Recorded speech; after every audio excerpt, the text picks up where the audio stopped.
पहली जानकारी ये कि भगवान श्री राम ने यहाँ पर तपस्या की जिससे कि वो ब्रह्म हत्या से मुक्त हुए। दूसरी जानकारी यह है कि यहाँ पर भगवान श्री कृष्ण के धाम गमन के लगभग 250-270 वर्ष पश्चात सनकादिक भगवान ने नारद जी को यहीं पर श्रीमद् भागवत कथा सुनाई, जो हम आप सुनते हैं गंगा द्वार समीपेतु तत्मानंद नामकम।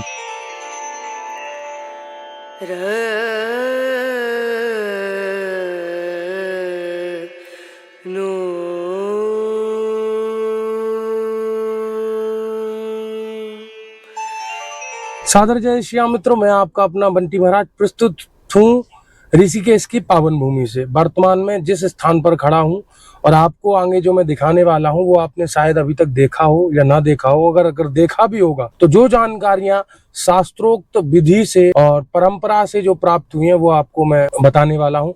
ये आप मेरे सामने देख रहे हैं, ये सामने लिखा है अन्य क्षेत्र श्री राम तपस्थल आश्रम सनकादिक भागवत पीठ ब्रह्मपुरी ऋषिकेश। और ये जो आप रोड देख रहे हैं ये रोड जा रहा है बद्रीनाथ केदारनाथ गंगोत्री यमुनोत्री, अर्थात हम ऋषिकेश से मात्र 8 किलोमीटर आगे बद्रीनाथ मार्ग पर खड़े हुए हैं। और जहां हम जा रहे हैं इस स्थान का संबंध स्वयं त्रेता काल से प्रभु श्री रामचंद्र जी के जीवन से आज तक का है। चलिए आपको दिखाते हैं। पहले तो यहाँ की रास्ता है और उसके बाद यहाँ के जो यहाँ का गौरवशाली इतिहास है, वंश परंपरा है, उससे आपको परिचित कराते हैं। और जब आप रोड से नीचे की ओर निकलेंगे, ये देखो आप नीचे रोड देख सकते हैं, एकदम दुर्गम रोड है। और पूर्व में 1 वर्ष पहले जब हम आए थे तो पूज्य महाराज जी का बहुत स्नेह मिला था। परम पूज्य स्वामी श्री 1008 स्वामी श्री दयाराम दास जी महाराज, जो कि परम पूज्य स्वामी श्री नित्योपाल दास जी महाराज जी मणिराम छावनी राम जन्मभूमि तीर्थ क्षेत्र के अध्यक्ष, उनके आप शिष्य हैं। और ये जो स्थान है इसका आदिकाल से अनादिकाल से संबंध है प्रभु श्री सीताराम जी से। तो सबसे पहली बात तो यह है कि जब भगवान श्री राम को रावण कुंभकर्ण इत्यादि को मारने के बाद जो ब्रह्म हत्या लगी थी, उस ब्रह्म हत्या से निवारण हेतु भगवान यहीं आए थे, इसलिए इसका नाम श्री राम तपस्थल आश्रम पड़ा है। ये देखिए आप, ये सामने से हम आपको व्यू दिखाते हैं। मंदिर पे आ चुके हैं और अब उतर के आपको इसकी जो जानकारी है वो देते हैं। आइए, जब आप इस छोटे से 100 मीटर के मार्ग को पार करेंगे और जब आश्रम के सन्निकट आएंगे तो आपको सबसे पहले ये देखने को मिलेगा श्री राम तपस्थल आश्रम धर्मार्थ ट्रस्ट ब्रह्मपुरी। बेसिक सी जानकारी यहाँ की यह है। पहली जानकारी ये कि भगवान श्री राम ने यहाँ पर तपस्या की जिससे कि वो ब्रह्म हत्या से मुक्त हुए। दूसरी जानकारी ये है कि यहाँ पर भगवान श्री कृष्ण के धाम गमन के लगभग 250-270 वर्ष पश्चात सनकादिक भगवान ने नारद जी को यहीं पर श्रीमद् भागवत कथा सुनाई, जो हम आप सुनते हैं गंगा द्वार समीपेतु तत्मानंद नामकम। तो यही वो स्थान है जहां पर श्री सनकादिक भगवान यानी कि सनातन सनत कुमार भगवान ने श्री नारद जी को श्रीमद् भागवत कथा का रसपान जो कराया था वो इसी क्षेत्र पर कराया था। एक विशेष बात यह है कि अभी जो वर्तमान में पूज्य महाराज जी हैं वो लगभग वंशानुगत 36वीं या 37वीं पीढ़ी है जो ठाकुर जी की और यहाँ आने वाले भक्तों की सेवा कर रहे हैं। और यहाँ का ये देखिए आप, केदार खंड में लिखा हुआ है स्कंद पुराण के कि यहाँ पर पिंडदान करने से वही फल मिलता है जो गया में श्राद्ध करने से मिलता है। श्री राम, ये देखिए आप, ये राजा ध्रुव ने चौथेपन में यहाँ पर तप कर ध्रुव लोक प्राप्त किया। भगवान श्री राम ने रावण कुंभकर्ण का वध करने के बाद यहाँ पर तप कर किया, ब्रह्म हत्या से मुक्त हुए।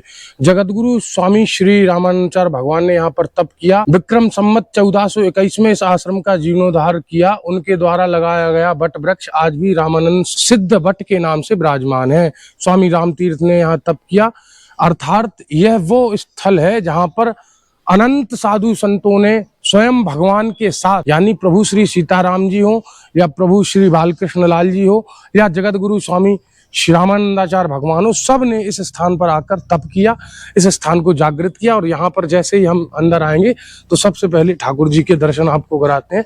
लेकिन मेरे हिसाब से ठाकुर जी का अब शयन हो चुका है क्योंकि भोग लग चुका है, पर आप वहीं से मत्था टेक दीजिए। सबसे मुख्य यहाँ का आकर्षण है श्री वरदानी हनुमान जी महाराज जी, अर्थात बब्बाजू महाराज को यहाँ वरदानी हनुमान जी कहते हैं क्योंकि 12 वर्ष भगवान की जो सेवा यहाँ पर हुई थी, तप सेवा, उस तप सेवा में भगवान के अंगी संगी बनकर खड़े रहे, तो बब्बाजू महाराज को यहाँ पर वरदानी हनुमान जी महाराज कहते हैं। अभी आप वहीं से प्रणाम कर लीजिए क्योंकि मंदिर बंद हो गया। हम मंदिर से जैसे ही बाहर निकलते हैं तो सबसे पहले सामने श्री अन्नपूर्णा रसोई, जिसे हम लोग किचन बोलते हैं, साधु शाही में रसोई बोलते हैं या भंडार गृह बोलते हैं। तो सबसे पहले भंडार गृह के आपको दर्शन कराए, इसके उपरांत आपको दर्शन कराते हैं सिद्ध पट के, पूज्य महाराज जी बैठे हुए हैं। और ये देखिए आप, ये सबसे पहले यज्ञशाला के दर्शन कीजिए। उसके उपरांत जो मैंने आपको बाहर बताया कि स्वामी श्री रामानंदाचार्य भगवान के द्वारा विक्रम संवत 1421 में जो वट वृक्ष लगाया था, ये वही वट वृक्ष है। और आज भी यहाँ आए हुए संत महात्माओं भक्तों को शीतल छाया प्रदान करके मानो स्वयं श्री रामानंदाचार्य भगवान के स्वरूप में आशीर्वाद देता हुआ है वट वृक्ष। वहीं से प्रणाम कीजिए। और ये देखिए यहाँ पर सबसे पहले ये बेसिक सी जानकारी है कि परब्रह्म भगवान श्री राम ने देव प्रयाग जाने से पहले यहाँ तप किया, इसलिए इसे ब्रह्मपुरी कहते हैं। जगत गुरु श्री स्वामी रामानंदाचार्य महाराज ने उत्तराखंड की यात्रा के काल में यहाँ तप किया था। और ये देखिए पद्म पुराण के केदार खंड में ये वर्णन है। श्रृणु नारद बक्ष्यामो बनम राय विवेकिने गंगा द्वार समीपे तु तटमानंद नामकम। अर्थात भगवान श्री कृष्ण के धाम गमन के 270 वर्ष कलयुग बीत चुका था। उसके उपरांत कार्तिक शुक्ल पक्ष नवमी से सनकादिक भगवान ने इसी स्थान पर ब्रह्मपुरी में बैठकर नारद जी को श्रीमद् भागवत कथा सप्ताह श्रवण पान कराया था। और ये यहाँ आप जब अंदर आएंगे, थोड़ा से लाइट की प्रॉब्लम है, आप लोग एडजस्ट करिएगा। ये यहाँ पर 12 ज्योतिर्लिंग के स्वरूप में श्री शंकर भगवान बैठे हुए हैं। देखिए आप यहाँ से दर्शन कीजिए 12 ज्योतिर्लिंग के रूप में। सबसे पहले आपको दिखाते हैं, ये घाट है नीचे, ये पूज्य महाराज जी के द्वारा सारी व्यवस्थाएं बनाई रखी हैं। यहाँ देखिए आपको गंगा जी का बिल्कुल भी शोर शराबा नहीं मिलेगा। और ये आश्रम अपना उस तरफ से दूर से उधर से है, ये पूरा सब भक्त निवास रुका हुआ है। और अब इस माहौल को देखिए आप, पूज्य गुरुदेव भगवान नीचे की ओर है, वो देखिए। और ये इस सुहावने दृश्य को छोड़कर हम कैसे चले जाएं? जाना है हमको पर मन नहीं कर रहा है जाने का। अब आपको गंगा जी का कलकल निनाद और इस आश्रम की सबसे अद्भुत जगह को आपको दिखाते हैं। आश्रम बहुत बड़ा है और पूज्य महाराज जी के सानिध्य में सुचारू रूप से चल रहा है। बद्रीनाथ, केदारनाथ, उत्तराखंड की यात्रा जब हम प्रारंभ करते हैं तो ऋषिकेश के इसी स्थान से होके निकलते हैं। और ये इसीलिए इसको द्वार कहा जाता है। तो जो भी संत महात्मा भक्त यहाँ आते हैं, उनके खाने पीने की सुचारू व्यवस्था है। ये आप देखिए काफी बड़ा स्थान है। और ये पूरा आश्रम, ये यज्ञशाला, पूज्य महाराज जी लोग बैठे हैं जिनकी सार्थक चर्चा हो रही है। ये देखिए आप गंगा जी का शानदार दृश्य, और यहाँ से तो मन ही नहीं भरता है। वो भी हमारा आश्रम ही है सामने।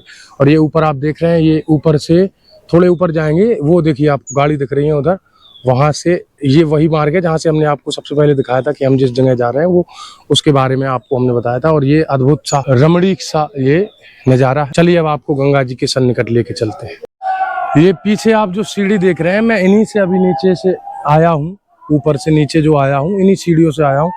और ये देखिए आप, वहां से लेके जहाँ से हम अपने कैमरे को एंगल बदल रहे हैं, कैमरे का एंगल, उस एंगल से ये पूरा अपना आश्रम है। दूर तक देखिए वो पंडित जी खड़े हैं, वो महात्मा खड़े हैं। और ये उन चट्टानों से इधर पूरा होके, और ये वहां तक, उसके पीछे भी अपना आश्रम है। ये पूरे घाट अपने द्वारा, पूज्य महाराज जी के द्वारा बनाए गए हैं। और मैं बस यही कहना चाहता हूं कि जब भी आप बद्रीनाथ केदारनाथ जाएं, ऋषिकेश से मात्र 7 किलोमीटर आगे किसी से भी आप पूछेंगे ब्रह्मपुरी, तो कोई भी आपको बता देगा। ये स्थान इतना सिद्ध और शांत है। और आप ये देखिए, आनंद की अनुभूति यहाँ पर आती है। मैं लगभग 4थी या 5वीं बार आया हुआ हूँ और मेरा तो मन ही नहीं करता। हम तो यहाँ पर 7 दिन रुके भी थे। और पिछली बार जब मैं जून में इसी समय 12 ज्योतिर्लिंग यात्रा में था, तब यहाँ पूज्य महाराज जी के द्वारा कथा हुई थी, तो मैं उस कथा में नहीं सम्मिलित हो पाया था।